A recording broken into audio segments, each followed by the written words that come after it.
हाँ, तो आज हम लोग जो स्टार्ट करने जा रहे हैं चैप्टर, उसका नाम क्या है? Correlation analysis.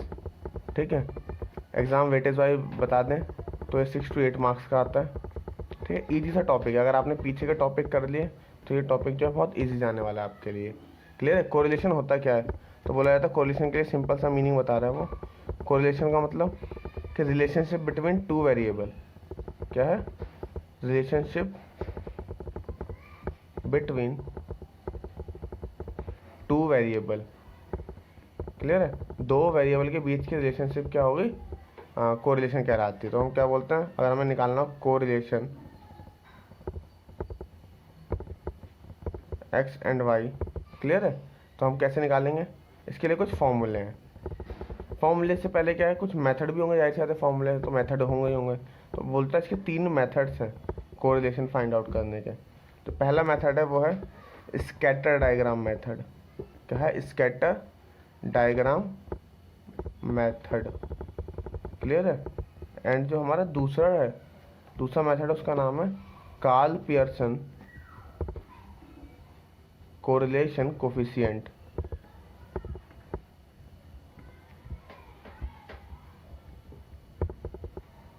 और थर्ड की मैं बात करूँ, थर्ड का नाम क्या है? स्पेयर्समैन rank correlation.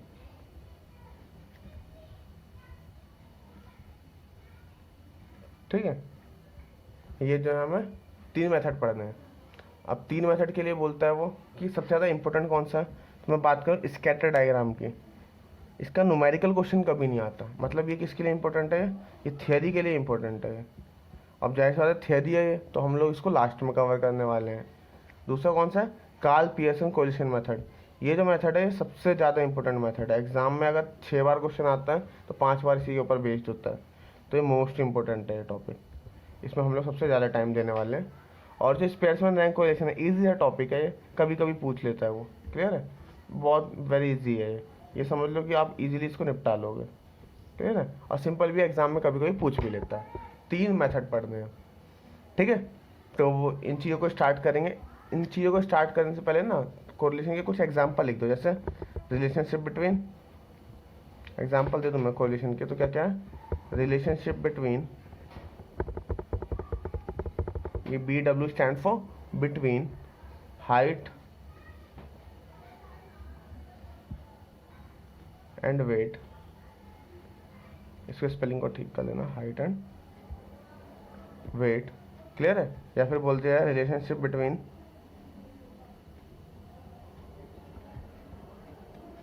Income and expenditure. Clear है? तो इस टाइप से लिख दो। अब कोरिलेशन का जो नोटेशन होता है उसको हम रो से दिखाते हैं। रो जो है ऐसे लिखा जाता है, रो, उसकी नोटिफिकेशन जो है RHO, रो से दिखाया जाता है। इसका सिंबल ऐसे कुछ R टाइप होता है, इसको हम बोलते हैं कोरिलेशन। बनाने की ज़रूरत नहीं है, हम इसको सिंपल COR लिख के छोड़ सकते हैं। क्लियर है? बस मैंने बता दिया। तो कोरिलेशन से पहले जो हमें आना चाहिए वो आना चाहिए हमारे को कोवेरिएंस। ठीक है, तो कोरिलेशन से पहले जो हम टॉपिक कवर करेंगे उस टॉपिक का नाम क्या है? कोवेरिएंस। तो सबसे पहले हम कोवेरिएंस स्टार्ट करेंगे। कोवेरिएंस के लिए हमें क्या करना है? इस देखो, इसको अगर मैं ब्रेक करूं तो वर्ड को कैसे कैसे ब्रेक करूंगा, इसको मैं ऐसे 2 तरीके से ब्रेक कर सकता हूं। एक तो वर्ड लिख दिया को प्लस वेरिएंस, इसको ऐसे मैंने 2 टाइप से ब्रेक कर दिया। क्लियर है? अब ये जो को CO जहाँ पे वर्ड दिखता है ना को, इसका मतलब होता है हम वहाँ पे 2 चीज़ों की बात कर रहे हैं। मतलब कितना है वहाँ पे? 2 वेरिएबल की बात कर रहे हैं वहाँ पे, जहाँ पे भी ये वर्ड लिखा जाता है। जैसे को प्राइम नंबर, कंपोजिट नंबर, हम इसे क्या है यहाँ पे 2 की बात चल रही होगी, सॉरी कंपोजिट नहीं। ठीक है, को प्राइम नंबर हो गया, कोरिलेशन हो गया, कोवेरिएंस हो गया। तो जब भी CO वर्ड जहाँ जोड़ा जाता है वो कौन से बात करता है? वो 2 वेरिएबल की। और वेरिएंस हमने डिटेल में पढ़ा था। SD का जब स्क्वायर कर देते हैं तो हमने डिटेल में डिस्कस करा था। कहाँ पे? SD वाले टॉपिक में। ठीक है, SD वाला जो टॉपिक था उसके अंदर हमने इसको कवर करा था। बोलता है तो अब हमें यहाँ पे क्या रीड करना है? हमें जो भी चीज़ें पढ़नी है अब हमें सिंगल डेटा पढ़ना है, मतलब इंडिविजुअल सीरीज पढ़नी है। अब तक जो भी हमने चैप्टर पढ़े थे उसमें हम तीनों देखते थे, इंडिविजुअल, डिस्क्रीट और कंटिन्यूअस। अब से जो चैप्टर चलेंगे वहाँ पे हमें किसका फोकस करना है? हमें इंडिविजुअल सीरीज के ऊपर फोकस करना है। तो मेनली हमारे को जो फॉर्मूले आगे के लिए याद होने चाहिए वो किसके लिए याद होंगे? अब इंडिविजुअल सीरीज के लिए याद होंगे। क्लियर है? तो बोलता है फॉर्मूले क्या आते हैं? मैं कोवेरिएंस के फॉर्मूले को जो है मैं वेरिएंस से ड्राइव करूंगा। मतलब अगर आपको वेरिएंस याद है तो आपको ऑलरेडी कोवेरिएंस याद होगा ही होगा। क्लियर है? तो जैसे कोवेरियंस की बात करें तो कोवेरियंस हमेशा किसके बीच में होगा, दो वेरिएबल के बीच में होगा। सपोज करो मैंने मान लिया एक वेरिएबल एक्स है और दूसरा वेरिएबल क्या है, वाई है, ठीक है। तो मैं उसके फॉर्मूले लिखना स्टार्ट करता हूँ। मैं एक तरफ वेरिएंस लिखूंगा और एक तरफ मैं फाइनल कोवेरियंस लिखूंगा। क्लियर है? इस टाइप से मैं दोनों टाइप से फॉर्मूले लिखना स्टार्ट करता हूँ। तो इंडिविजुअल से हम यहाँ पे बात किसकी कर रहे हैं, इंडिविजुअल सीरीज की बात कर रहे हैं। तो हमारा फोकस भी इसके ऊपर रहने वाला है, इंडिविजुअल सीरीज के ऊपर रहने वाला है। तो वेरिएंस का पहला फॉर्मूला याद करो, variance stand for H D का स्क्वायर। हमने फॉर्मूला क्या लिखा है, summation X minus x mean का स्क्वायर अपॉन में एन। याद है ये फॉर्मूला लिखा था। अगर मैं इसी को थोड़ा और अच्छे से लिख दूँ तो स्क्वायर का मतलब क्या होता है, किसी भी चीज़ को दो बार लिखना। मतलब मैं इसको ऐसे लिख सकता हूँ, एक्स माइनस एक्स का मीन और वाई माइनस वाई का मीन अपॉन, सॉरी यहाँ पे दो बार लिख दो, एक्स माइनस एक्स का मीन और दोबारा एक्स माइनस एक्स का मीन अपॉन में एन। देखो वेरिएंस में एक ही वेरिएबल होता है, इसके लिए हमने इसको दो बार लिख दिया। क्लियर है? अब मुझे क्या चाहिए, कोवेरिएंस का फॉर्मूला चाहिए। कोवेरिएंस में वेरिएबल कितने हैं, दो होने वाले हैं। तो क्या करते हैं इस फॉर्मूले में, अगर मुझे निकालना है कॉव निकालना है, को मतलब covariance of data X and Y निकालना है, मैं फॉर्मूला क्या लिख दूंगा। देखो ये जो दो बार लिखा है एक्स माइनस एक्स का मीन, एक्स माइनस एक्स का मीन, इसमें से एक को क्या करो वाई से रिप्लेस कर दो। मतलब फॉर्मूला क्या बन जाएगा, समीशन एक्स माइनस एक्स का mean multiply Y minus Y का मीन डिवाइड बाई एन। ये पहला फॉर्मूला बन गया हमारा। क्लियर है? अगर मुझे इसका एच डी का देखो दूसरा वाला फॉर्मूला अगर याद हो आपको इंडिविजुअल सीरीज का, तो फॉर्मूला क्या था, सिग्मा एक्स स्क्वायर अपॉन में N minus sigma X upon में एन का होल स्क्वायर। ये फॉर्मूला पढ़ा था हमने।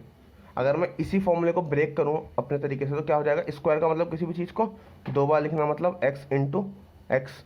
क्लियर है? डिवाइड बाई एन माइनस, यहाँ पे भी स्क्वायर है तो इसका मतलब सिग्मा एक्स अपॉन में एन, दैट इज मीन।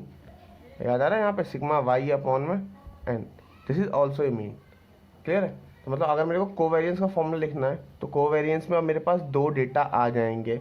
तो the formula becomes x into x, तो मतलब एक टर्म तो हमारा एक्स रह जाएगा और दूसरे वाले एक्स को हम किससे रिप्लेस कर देंगे, वाई से रिप्लेस कर देंगे, divide by N. Got it?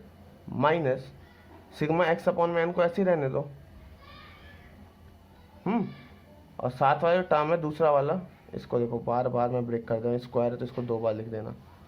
ठीक है? दूसरा वाला टर्म है उसके लिए क्या करेंगे हम, यहाँ पे लिख देंगे सिग्मा वाई अपॉन में एन। तो मतलब क्या होगा, अगर आपको एक फॉर्मूला याद है तो आप उससे दूसरा फॉर्मूला खुद ब खुद ड्राइव कर लेंगे। मतलब कहने का मतलब क्या है, आप इसको ऐसे कर लोगे, इसी फॉर्मूले को मैं लिखूँ तो इसको आप ऐसे भी लिख सकते हो, सिग्मा एक्स वाई अपॉन में एन माइनस ये जो है ये एक्स का मीन हो गया और ये दूसरा वाला वाई का मीन हो गया। क्लियर है? इस टाइप से। तो ये अब तक हमने दो फॉर्मूले देखे, अब हम आगे बढ़ते हैं धीरे धीरे। हाँ, तो हमने फिर वेरिएंस का थर्ड फॉर्मूला देखा था जिसके अंदर हमने इसको ऐसे लिखा था, याद करो, सिग्मा हमने बोला था डी एक्स का स्क्वायर अपॉन में N minus sigma D X upon में एन का होल स्क्वायर। अगर इसको मैं देखूँ तो स्क्वायर वाले टर्म को सिंपल सा मतलब समझ लो, बस ये तरीका बता दिया मैंने फॉर्मूले याद रखने का कि स्क्वायर का मतलब उसको दो बार लिख दो, D X into D X upon में N minus sigma D X upon में एन वापस सिग्मा डी एक्स अपॉन में एन। ये हो गया। अब मतलब अगर मुझे एक्चुअल फॉर्मूला जो लिखना है, फॉर्मूले वाली साइड हमेशा थर्ड वाली साइड है, तो इसका फॉर्मूला क्या बन जाएगा, दो वेरिएबल आ गए तो सिग्मा डी एक्स और दूसरे वाले को क्या नाम देता हूँ, डी वाई अपॉन में N minus sigma D X upon में एन और सिग्मा डी वाई अपॉन में एन। क्लियर है यहाँ तक? ये हमारा फॉर्मूला खत्म हो गया। इसके बाद एक चौथा भी था जिसमें हमने बोला था कि डी निकालने के लिए अगर हमने आई से डिवाइड मल्टीप्लाई करा तो वो वाला सेम खुद देख लो, उसमें कोई चेंज नहीं है, वैसे ही निकल जाएगा वो। तो ये था हमारा कोवेरियंस के सारे फॉर्मूले। ठीक है? बात करता हूँ मैं चैप्टर की पीडीएफ की। जो चैप्टर का पीडीएफ है वो आपको टेलीग्राम चैनल पे मिल जाएगी, पूरी की पूरी पीडीएफ एक साथ ही। क्लियर है? अगर किसी को नोट्स वगैरह चाहिए, अगर रजिस्टर में कोई चीज़ दिखती नहीं है उसको चाहिए लिखने के लिए, तो वो मुझे मैसेज कर देगा, मैं पेज इसको पूरे के पूरे फॉरवर्ड कर दूँगा आपको। तो ये पहली चीज़ हो गई। दूसरी बात, क्वेश्चंस अपलोड कर दिए जाएंगे और फिलहाल में अभी मैं जितने क्वेश्चंस बोलूँ ना सिर्फ उतने कर लेना, बाकी के जो रिमेनिंग है, जैसे स्कैटर डायग्राम का क्वेश्चन नहीं आता तो उसमें क्यों टाइम वेस्ट करना। क्लियर है? उसको हम ड्रॉप कर देंगे। तो स्टार्ट करते हैं, क्वेश्चंस करना स्टार्ट करते हैं। देखो जब आपके पास पीडीएफ मिलेगी उसके अंदर जितने भी क्वेश्चंस होंगे स्टार्टिंग के मैं दिखा देता हूँ आप लोगों को।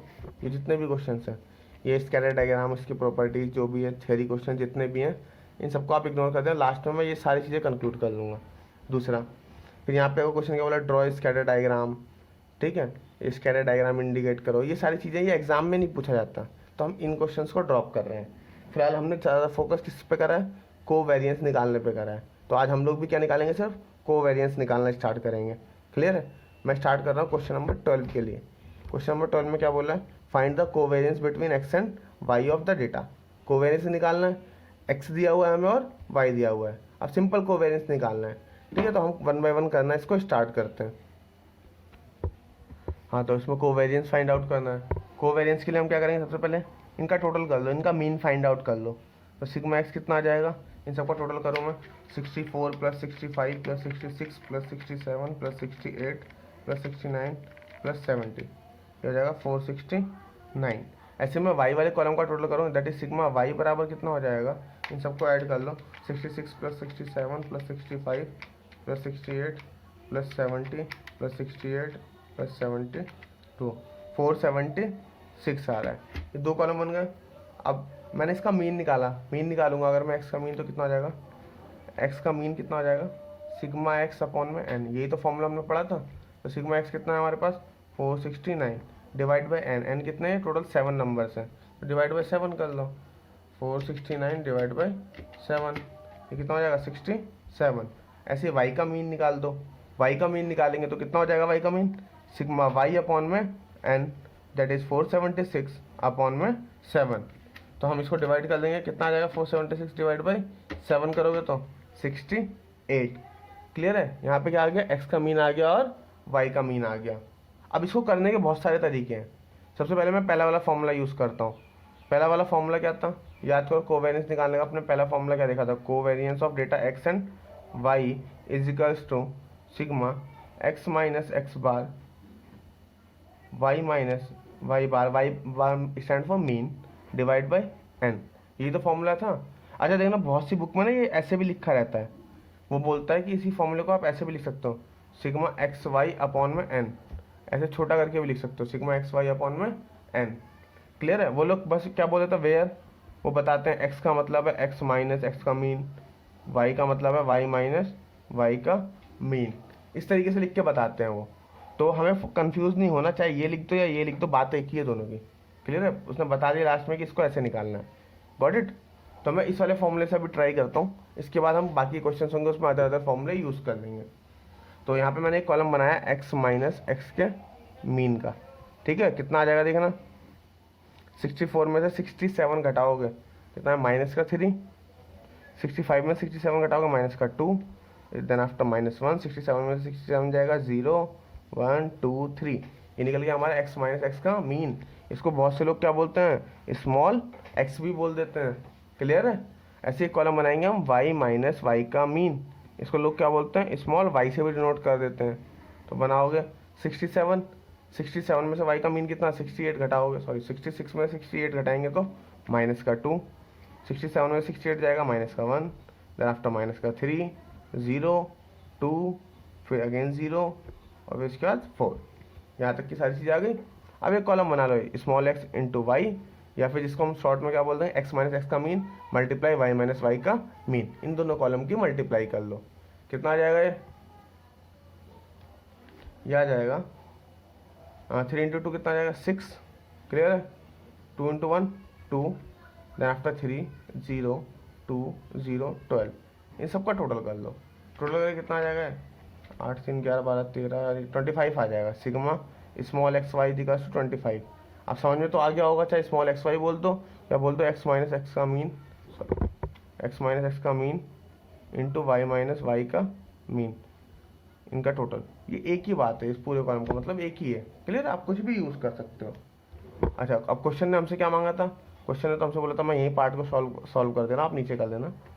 उस तो क्वेश्चन ने हमसे मांगा कोवेरिएंस निकालो डेटा एक्स एंड वाई का। क्लियर है? कोवेरिएंस निकालना है, तो कोवेरिएंस का फॉर्मूला क्या होता है, हमें स्मॉल एक्स वाई अपॉन में एन, आप स्मॉल एक्स वाई की जगह वो बड़ा वाला भी लिख सकते हो। तो स्मॉल एक्स वाई कितना है 25, एन कितना था हमारे पास 7, डिवाइड कर लो, जो भी आएगा वो हमारा आंसर हो जाएगा 3.57। ये क्या निकल गया हमारा, कोवेरियंस, सॉरी हाँ कोवेरियंस फाइंड आउट हो गया। कौन सा था, क्वेश्चन नंबर 12 था। तो 12 का कोवेरियंस देखिए कितना 3.57, ये पीछे आंसर चेक करोगे आपको इतना ही मिलेगा। क्लियर है। तो ये तक ऑल अबाउट कोवेरियंस। कोवेरियंस यहीं से यहीं फिनिश हो गया।